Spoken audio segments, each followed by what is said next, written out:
सोमवार की रात सहारघाट थाना क्षेत्र के सरदार चौक स्थित बाबा मस्तराम कुटी के महंत सह पुजारी रामूदास मेहता की हत्या के बाद मंगलवार को पुलिस ने सबको कब्जे में लेकर पोस्टमार्टम में भेजने के बाद हत्या की गुत्थी सुलझाने में लग गई। सबसे पहले डीएसपी अमित कुमार के नेतृत्व में इंस्पेक्टर नीरज कुमार वर्मा, सहारघाट थाना अध्यक्ष अरविंद कुमार सहित पुलिस अधिकारी और जवान घटना स्थल का मुआयना किए, जहां हत्या में प्रयुक्त ईंट पत्थर, मौजूद गमछा और बिस्तर सहित सभी को बैरिकेडिंग किया और चौकीदार की प्रतिनियुक्ति की। तत्पश्चात डॉग स्क्वाड के द्वारा छानबीन की गई। पुनः एफएसएल की टीम पहुंची, जो घटना स्थल पर मौजूद ब्लड सैंपल लिया और बारीकी से सभी जगह नमूनों को एकत्रित कर काफी देर तक गहन छानबीन किया जाता रहा। इसके बाद एकत्रित सभी नमूनों को लेकर टीम लैब में जांच के लिए रवाना हो गई। टीम के समक्ष ही भाजपा एमएलसी घनश्याम ठाकुर पहुंचे। स्थानीय लोग और थाना अध्यक्ष अरविंद कुमार से घटना के संबंध में विस्तृत जानकारी लेकर जल्द से जल्द कांड का उद्भेदन करने की बात कही। पत्रकारों को संबोधित करते हुए एमएलसी घनश्याम ठाकुर ने कहा कि यह एक संत की हत्या नहीं बल्कि सनातन पर कुठाराघात है। जिस साधु को किसी से मतलब नहीं, ऐसे संत को अपराधियों ने अपना शिकार बनाया। हमें सहारघाट और मधुबनी पुलिस पर पूर्ण भरोसा है, जल्दी हत्या में शामिल अपराधियों की गिरफ्तारी होगी। आइए सुनते हैं एमएलसी घनश्याम ठाकुर क्या कुछ ही कह रहे हैं। एक साधु की हत्या हुई है सर, क्या कहेंगे आप? यहाँ आए हैं, एफएसएल की टीम आई हुई है, जी बताएं। देखिए, जब किसी सोशल मीडिया मोबाइल के माध्यम से मुझे इसकी जानकारी मिली तो मैं हतप्रभ रह गया। किसी की हत्या हो जाती है तो समझ में आता है कोई लोग या कोई, लेकिन ये संत हैं जो स्वयं दिन के खाने के लिए अलग 2-4 रोटी सब्जी या कोई सब कच्चा सामान ले आकर के बनाए, फिर दूसरे शाम के लिए चिंता करते थे। यानी कोई एक परमानेंट संग्रह करके जमा करके रखने का कोई भाव नहीं था। इस तरह के संत यहाँ पर हिंदुस्तान पर कई बार राष्ट्रीय स्वयं सेवक संघ का शाखा भी लगता था, शिविर भी आयोजित किया गया था। और ये व्यक्ति, हमको नहीं लगता है कि किसी से, अब जब तक जितने दिनों से हम इनको जानते हैं, 30 वर्षों से, कहीं हमको नहीं लगता है कि किसी से छोटा मोटा विवाद भी इनको हुआ होगा। सभी समाज, सभी बच्चे के लोग, या सहारघाट मारने के बाद ये लगा कि पूरे समाज के लोग जात धर्म से ऊपर उठ के सभी लोग मर्मान्वित और शोकाकुल हैं और सभी लोगों को भीतर भीतर आक्रोश है।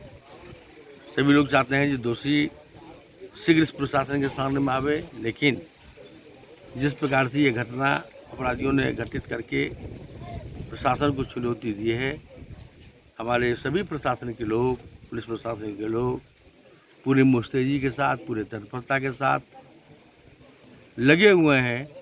और आपके सामने में ही जहां हमारे पुलिस के लोग उनको पोस्टमार्टम कराने के लिए भेजे हैं, फिर वहां से अभी फॉरेंसिक टीम के लोग आए हैं, सब जांच कर रहे हैं। और मुझे उम्मीद है कि शाम होते होते हमारे पुलिस के लोग अपराधी को बाहर निकालेंगे। और इस थाना क्षेत्र में इससे पहले 2 हत्या हुई है, दोनों हत्या स्पीडी ट्रायल चल रही है और ये इन हत्यारों को भी पकड़े जाएंगे और इन पर भी स्पीडी ट्रायल चलाकर कानून सम्मत जो सज़ा होती है वो देने का काम होगा। और इनकी भरपाई तो हम लोग नहीं कर सकते हैं, न सरकार कर सकती है, न समाज कर सकती है। और उनके पुण्य आत्मा के शांति के लिए ईश्वर से हम कामना करते हैं कि इनकी आत्मा को, जिस प्रकार से सरल, सहज और निर्मल स्वभाव के ये संत थे, यहाँ 2 एंगल लगता है जो ये अकेले इस 14-15 बीघे ज़मीन के वारिस थे, इस स्थान के वारिस थे। हो सकता है जिनकी हत्या हो जाने के बाद में इस बारिश का हम मालिक बन जाए। दूसरा एंगल ये भी है, जो बगल में एक पिकनिक मनाने वाले लोग थे जो गलत सामग्री का दुर्व्यसन बनाए रहे थे, तो उस पर इन्होंने उनको आपत्ति किया होगा जी, इस परिसर में तुम क्या करते हो।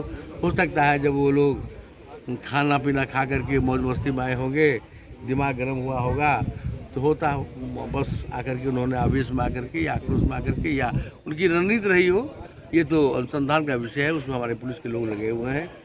और तथ्य और सत्य बहुत जल्द सामने में आएगा। फिर समाज से इस विपदा की घड़ी में, इस समाज के लिए एक विपदा की हुई है, इस विपदा की घड़ी में मैं समाज से आग्रह करता हूँ कि आप प्रशासन के साथ कंधा से कंधा मिलाकर जिस प्रकार से अभी लोग आप लोग शांति होकर के सहयोग कर रहे हैं, आप सभी का यदि इस प्रकार का सहयोग बना रहे तो जल्दी ही अपराधी आपके सामने में आएगा और उन्हें कठोरतम सजा दिलाने के लिए हमारा प्रशासन, हमारी सरकार कटिबद्ध और प्रतिबद्ध है। आप हमारे मधुबनी न्यूज़ को फेसबुक पे देख रहे हैं तो पेज को लाइक करें, यूट्यूब से देख रहे हैं तो हमारे चैनल को सब्सक्राइब करें और बेल आइकन को दबाना ना भूलें।